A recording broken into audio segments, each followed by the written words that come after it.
Jorge, que es muy Bustos en este caso, que es también muy listo, ha subrayado lo que para mí es importante, lo más importante en estos momentos, ¿no?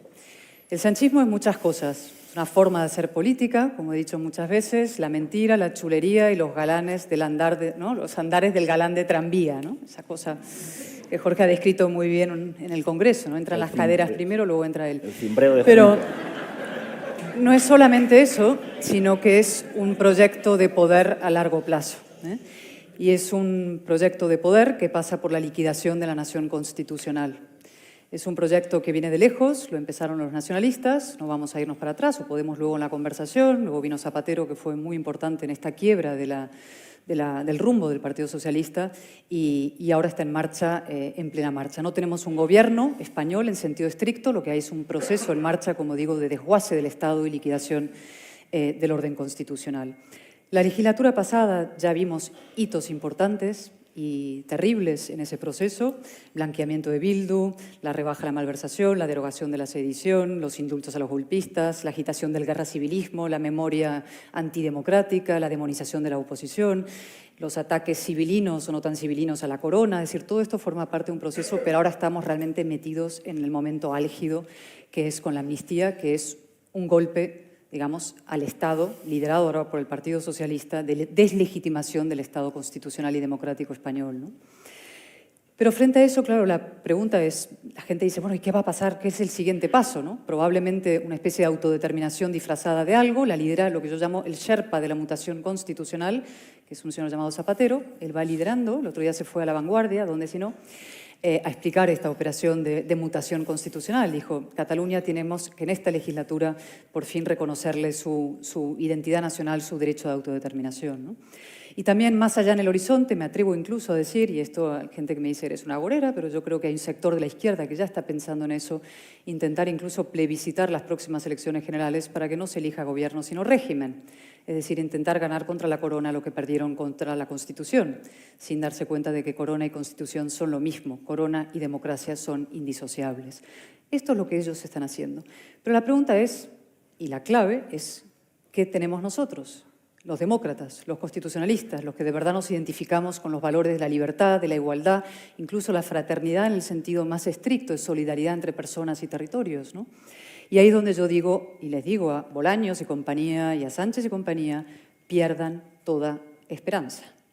Porque nuestro Estado constitucional y democrático de derecho tiene diques de contención y son poderosos. Uno de ellos es la justicia, y aquí tenemos a María Jesús y a tantos magistrados y jueces movilizándose. El otro día 5.500 jueces, ¿no?, firmaron un comunicado. La justicia va a cumplir con su obligación de defender los derechos constitucionales. Está Europa, de la cual podemos hablar luego. El señor Bolaños dijo, montó un bulo enorme, uno de sus tantos bulos. La Comisión de Venecia avala por completo la ley de amnistía. Eso es falso y yo estoy segura que los recursos ante el TJUE van a funcionar y que Europa va a tratar a España como se merece ser tratada. Es decir, nuestra democracia no es peor calidad que la polaca o la húngara. Es decir, si hay problemas con nuestra democracia, Europa también tiene que subrayar los problemas que tiene nuestro Estado de Derecho y nuestra democracia. En tercer lugar, hay una oposición política en el Parlamento, fuerte y decidida. Hay comunidades autónomas, una de ellas decisiva es esta, dispuestas a defender el orden constitucional, y hay movilización en la calle. Estos son nuestros cuatro esenciales diques de contención del sistema, y nuestra obligación es movilizarlos, fortalecerlos y lanzarlos al ruedo, ¿no? Y voy a acabar con esta reflexión vinculada a lo que tú decías, ¿no? Mi faceta más amable, si quieres, ¿no? Sí, la verdad a veces no es amable, pero es la verdad. Y los ciudadanos tienen que saber la verdad, no se les puede ocultar, ¿no? Pero lo digo siempre y lo quiero repetir hoy, ¿no? El sanchismo es sobre todo una forma de pesimismo, ¿eh? El sanchismo alienta la vieja falacia de que España está condenada a repetir sus errores históricos, de que España solamente va a poder ser aquello que sus odiadores desearían que fuera, que es un Frankenstein descosido en pedazos, un duelo a garrotazos entre dos Españas o un desencanto. Es decir, que la etapa constitucional, nacida en el 78, va a ser como fuegos artificiales, ¿no?, que estallan en la noche, brillan y desaparecen efímeramente, ¿no?, y que va a triunfar el fracaso y la vieja letanía del desastre español. Y yo digo ante eso, no es verdad. La España constitucional no va a fracasar. La España de los libres, iguales, o incluso España en sí misma, ha superado flagelos mucho peores que Pedro Sánchez Pérez Castejón. No vamos a concederle a él la gloria de ser el que acabe con este invento, después de lo que hemos vivido, 500 años de muy difícil, pero apasionante y fascinante historia en común, y por tanto se trata de movilizar las esperanzas y el optimismo español.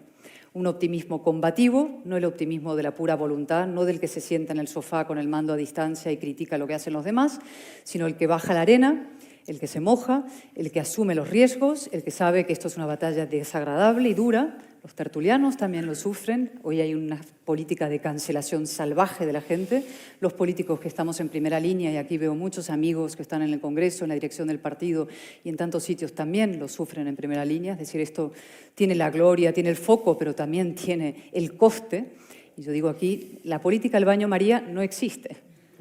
Venir a la política a pasarlo bien, no, y menos en momentos decisivos como este. Es decir, es un llamamiento que vengo a hacer a los aragoneses, sabiendo que aquí serán especialmente receptivos ese llamamiento, insisto, al optimismo, a la militancia constitucional y al compromiso cívico. Así que muchas gracias por esta sala tan llena, de verdad.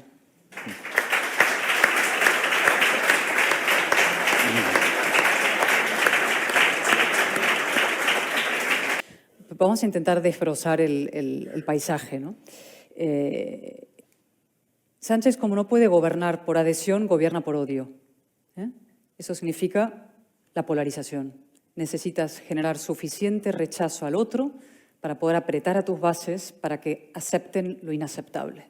Por ejemplo, la amnistía. Eso es una vieja táctica de los populistas del 3 al 4. Yo siempre digo que el populismo es el atajo de los mediocres, porque movilizar a la gente con las vísceras es fácil. Para movilizar a la gente con la razón hay que valer. Y él practica el populismo más salvaje y de manual. Generar suficiente odio en la sociedad. La política del muro que dijo, si es que lo hizo explícito. Ahora habla de la reconciliación. Es un señor que en su debate de investidura dijo, yo vengo aquí a levantar un muro contra la otra mitad de España. ¿Pero de qué reconciliación estás hablando? Su proyecto es la discordia. Su proyecto es guerra civilista, y perdónenme el término y la palabra, suena muy fuerte, pero lo es volver a las dos Españas para justificar todo, que él pueda seguir en el poder con las personas, partidos que buscan la destrucción de las libertades y del orden constitucional, ¿no? Con lo cual eso es una estrategia. Y ahora vamos a lo que tenemos que hacer nosotros es levantar las palabras como un TEDx y ver qué hay detrás. La palabra reconciliación. ¿Qué hay detrás de la palabra reconciliación? La amnistía de la reconciliación. ¿Cómo? No. Lo que hay detrás de la palabra reconciliación es un sometimiento a la hegemonía nacionalista, completamente, una claudicación a los objetivos nacionalistas. ¿Qué reconciliación cuando salen Turull, Esquerra, Puigdemont y todos diciendo vamos a la autodeterminación, por fin tenemos la amnistía y ahora el siguiente paso es la independencia? ¿Pero de qué reconciliación estás hablando, Bolaños? Es que no nos tomes a todos por idiotas, ¿no? Puedes repetirlo 150 veces y habrá parte de sus filas que se aprieten y digan es verdad, pero la inmensa mayoría de españoles no. Y por eso mi mensaje también, y vuelvo a la esperanza, no se atreve a convocar elecciones. ¿Por qué no se atreve a convocar elecciones? Si la reconciliación es tan imprescindible, la amnistía es maravillosa, es lo mejor que le ha pasado a España en 40 años, vamos a pacificar el país definitivamente, ¿por qué no los lleva a las urnas? Porque sabe que la mayoría está en contra. Y una rotunda y contundente y enorme y esperanzadora mayoría española está en contra. Y luego algunos puntos más, perdonadme, pero que me han ido suscitando lo que habéis ido diciendo unos y otros, ¿no? ¿La amnistía qué es? Es verdad, es igualdad, es inconstitucional, esto es corrupción. Es una operación, una transacción corrupta sin precedentes en la historia democrática. De ningún país. Bolaños se pasa el día diciendo hay precedentes, amnistías en otros países, en el texto de la ley lo ponen. Mentira, claro que hay amnistías en otros países. Lo que nadie jamás, nunca en la historia ha hecho es un político borrar delitos de otros políticos para comprar la investidura. No existe. Ha comprado 450.000 millones de euros, que es lo que manejan los presupuestos generales del Estado. Esa es la cifra de su corrupción. Y luego nos da lecciones de corrupción a los demás, ¿no? Segundo, la amnistía se aprobará, porque el Parlamento puede aprobar, no sé, vamos a matar a las rubias. Bueno, venga, lo pueden aprobar, pero no se va a aplicar. No se va a aplicar. Y es más, digo una cosa aquí que, en fin, se dice, ¿no? Todos sabemos la trayectoria, nos conocemos unos a otros, ¿no? También Cándido Conde Pumpido, conocemos su trayectoria, la toga, el polvo, estas historias, ¿no? Ahora bien, es tan flagrantemente inconstitucional la ley, es tan cruda y bárbaramente inconstitucional, que ni aunque el Tribunal Constitucional estuviera presidido por un híbrido de Zapatero, Dolores Delgado y, si quieren, Félix Bolaños, podría declararla constitucional.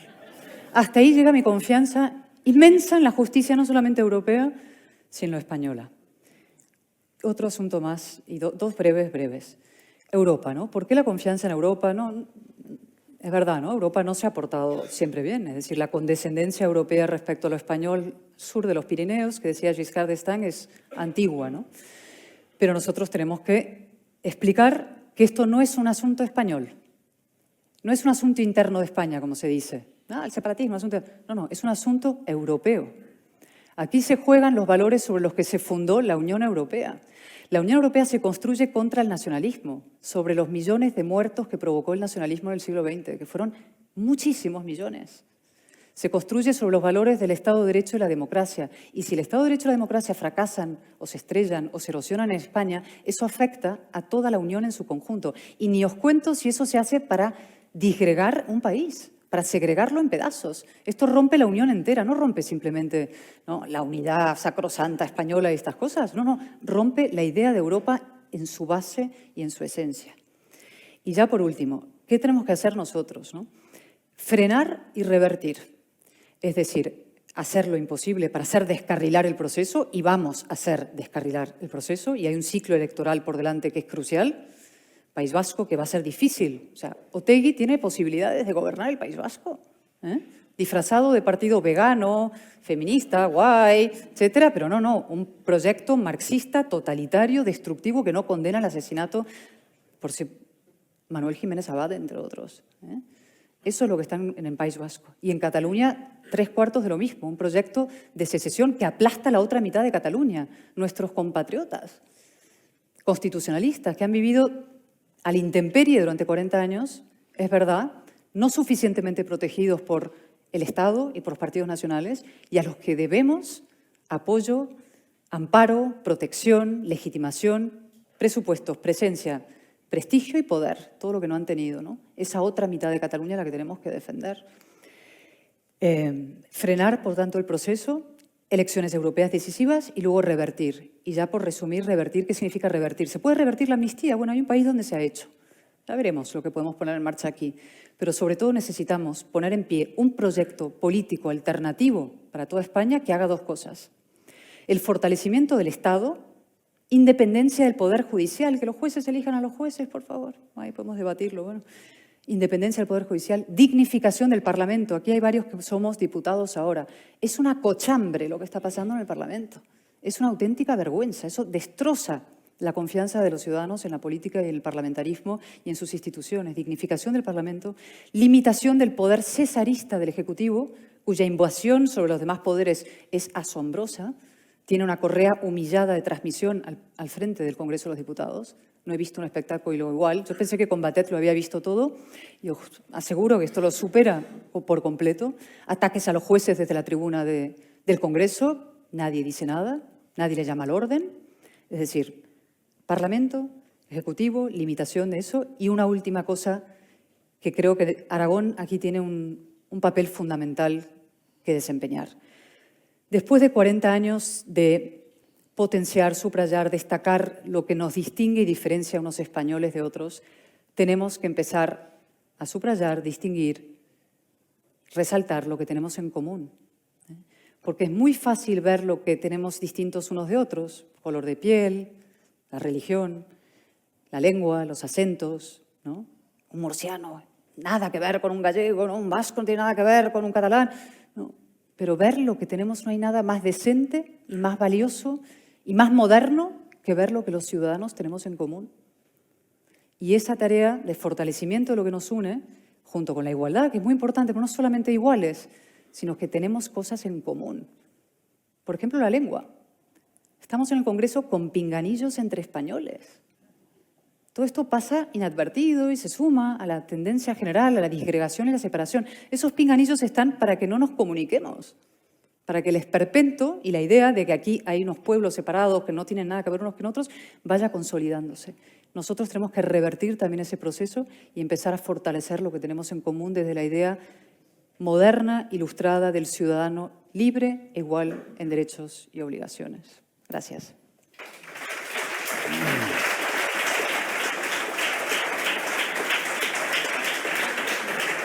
Cayetana, te tengo que preguntar por las dos siguientes citas electorales que afronta tu partido, el Partido Popular, el País Vasco y Cataluña. Estamos conociendo algunas encuestas últimamente y uno de los asistentes pregunta efectivamente qué tiene que hacer el PP para tener un papel más relevante en estas dos comunidades donde parece que el nacionalismo como que emana de los montes, como si fuera algo natural, tienen que ser nacionalistas. Y como el Partido Popular tiene un discurso nacional, no nacionalista, pues entonces está abocado a no tener un papel fuerte en estas dos comunidades. ¿Cuál es la estrategia para pelear dos citas electorales donde parece que aunque va a subir, en todas las encuestas lo da, sin embargo, la hegemonía nacionalista parece imbatible? No, combatirla. El problema es que el nacionalismo en España ha sido quien ha repartido los carnés de centrismo y moderación durante años. Eso es probablemente fruto de nuestra historia reciente, pero eso es lo que yo llamo el tablero inclinado que mencionabas antes, ¿no? O sea, el tablero inclinado de la política española está así, la izquierda y el separatismo están en el nacionalismo, están en la parte alta del tablero, los demás estamos en la parte baja. Entonces jugamos siempre en desventaja cultural, mediática, etcétera, ¿no? Entonces vamos arrastrando nuestra roca a cuestas, a veces llegamos al gobierno, pero pocas veces el poder porque no trabajamos para nivelar el tablero. Esto es la batalla ideológica y cultural. Y esa tiene que empezar por la deslegitimación profunda del nacionalismo y explicar que el nacionalismo, como en otros países de Europa, tú dices, hay un nacionalista, dicen, un reaccionario. Aquí un nacionalista o un progresista. Entonces, es que eso es la médula, ¿no? El origen del problema. Y entonces, ¿qué tenemos que hacer nosotros? Pues levantar alternativas constitucionalistas combativas en todo el territorio nacional, un proyecto para toda España y muy singularmente en los territorios donde el nacionalismo ha cuajado y por tanto la democracia es más frágil, que son el País Vasco y Cataluña. País Vasco, claro, nos mataban. Entonces, como nos mataban era muy difícil, especialmente, ¿no? Y en Cataluña se instaló lo que Tarradellas, un gran hombre, un gran estadista, un gran catalán, un gran español, llamó la dictadura blanca. ¿No? La dictadura blanca del nacionalismo se instaló, se permeó, se creó la tiranía del consenso. Siempre ha habido en Cataluña durante décadas un consenso absoluto de que la hegemonía era absolutamente nacionalista, ¿no? Para ser un disidente estabas en la clandestinidad más total. Y el proceso ha tenido una virtud, tiene una virtud, que es que hizo aflorar la otra mitad. Rompió Cataluña en dos y por fin se vio que existía otra mitad. Una mitad tolerante, demócrata, luminosa, como digo, que acepta la neutralidad de las instituciones públicas, que arranca lazos amarillos no para colocar lazos verdes o azules o rojos en su sitio, sino porque el espacio público tiene que ser neutral. Pues esa mitad floró con el proceso. Y nuestra obligación, yo creo ahora como partido, como demócratas, es dar a esa mitad fortaleza, presencia, insisto, y ánimo y instrumentos intelectuales, morales y políticos para ser cada vez más fuertes. No vas a hacer desaparecer el nacionalismo. El nacionalismo existe en el fondo oscuro atávico de los seres humanos. Venimos de tribus, ¿no? El odio, el diferente, la envidia, todas estas cosas, la xenofobia, eso está, lamentablemente, forma parte del cableado genético de los seres humanos. Pero tenemos que empujarlo hacia atrás, es decir, que crezca la mayoría constitucional.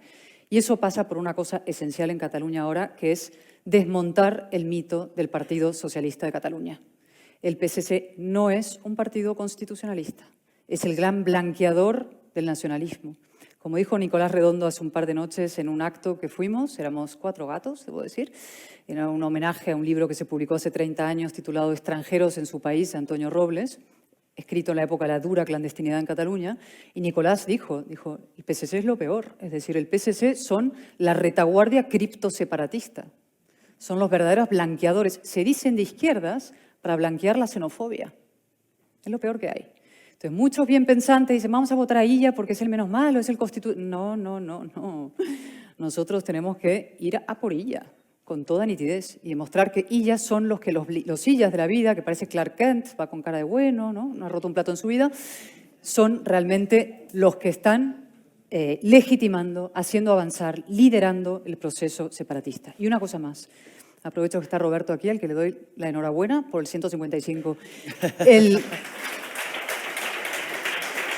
Mira, nos dicen, el otro día Pache López, que no puede gritar más desde la tribuna. Le digo, pero calla, hombre, ¿le puedes decir lo mismo más bajo? No hace falta gritar, ¿no? Gritando, a voz en grita, el relato suyo, que es vosotros al Partido Popular os hicieron 2 referéndums y una declaración de independencia. Digo, sí, no al PP, a España. Y lo que nos preocupa es que vosotros nos hagáis el tercero. Eso es en lo que estamos, en los que ellos puedan hacer la famosa mutación constitucional a través de un referéndum, una consulta disfrazada de lo que fuera, ¿no? Y hay que explicar, frente a lo que ellos dicen de que ustedes no tienen alternativa, el PP no tiene alternativa en Cataluña, solo la cárcel y la ilegalización de partidos y el 155. Te sueltan eso, no hay alternativa. Sí hay. Hay una alternativa que es la que nunca se ha ensayado de verdad y a fondo y de manera sostenida en el tiempo, ¿no?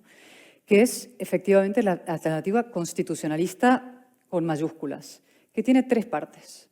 Desplegar el Estado allí donde se ha replegado, y ahora hay problemas para llenar las plazas judiciales, por ejemplo. Los jueces no quieren estar en Cataluña, y los fiscales, porque el Estado se ha ido replegando de Cataluña. Policía, Guardia Civil tienen graves problemas ahí.